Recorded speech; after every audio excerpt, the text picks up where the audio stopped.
লোহিত সাগরে ওঁত পেতে আছে তারা। পশ্চিমাদের জাহাজ দেখা মাত্রই তারা একের পর এক ক্ষেপণাস্ত্র ছুঁড়ে ঝাঁঝরা করে দিচ্ছে। বলছি লোহিত সাগরে পশ্চিমাদের মূর্তিমান আতঙ্ক হুতিদের কথা। কোনোভাবেই হুতি যোদ্ধাদের কাবু করতে পারছে না মার্কিন নৌবাহিনী ও তার মিত্ররা। তাই তো ব্যর্থতার দায় স্বীকার করেছে আমেরিকার ফরেন পলিসি ম্যাগাজিন।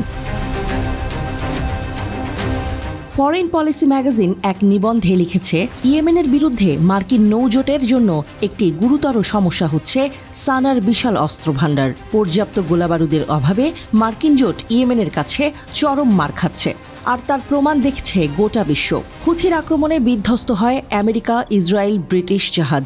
হুথির একযোগে মিসাইল হামলায় লোহিত সাগরের পাশাপাশি কেঁপে উঠেছে আরব সাগর, ভারত মহাসাগর ও ভূমধ্যসাগরও।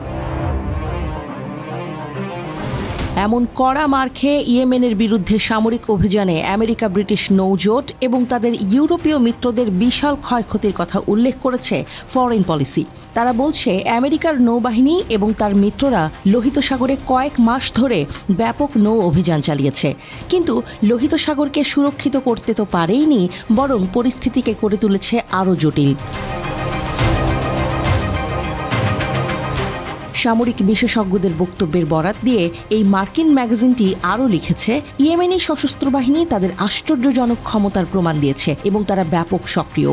একই সাথে তাদের কাছে একটি বড় অস্ত্রাগার রয়েছে, যা পশ্চিমা নৌজোটের জন্য সমস্যা সৃষ্টি করছে। ফরেন পলিসি স্বীকার করেছে যে সানার হামলার লক্ষ্য শুধুমাত্র ইসরায়েল বা ইহুদিবাদী শাসক গোষ্ঠীকে সমর্থনকারী দেশ এবং যুক্তরাষ্ট্র সহ ইয়েমেনে হামলাকারী দেশগুলোর সাথে সম্পর্কিত জাহাজগুলো।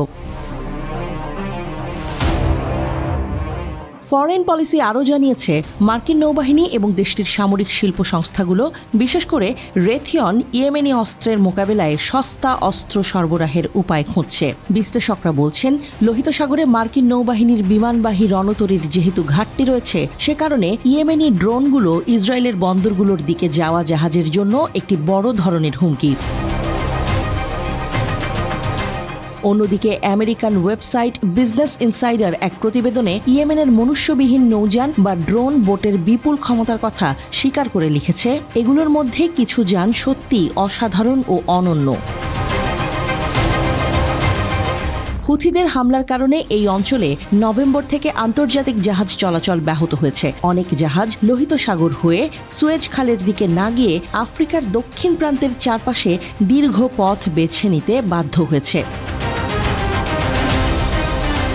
জেনারেল ইয়াহিয়া সারি বলেছেন, ইয়েমেনের বিরুদ্ধে মার্কিন ব্রিটিশ আগ্রাসন ও ফিলিস্তিনের অবরুদ্ধ গাজা উপত্যকায় ইসরায়েলের গণহত্যার জবাবে ইয়েমেনি সৈন্যরা এই হামলা চালিয়েছে, এমনটাই জানিয়েছে ব্রিটিশ বার্তা সংস্থা রয়টার্স।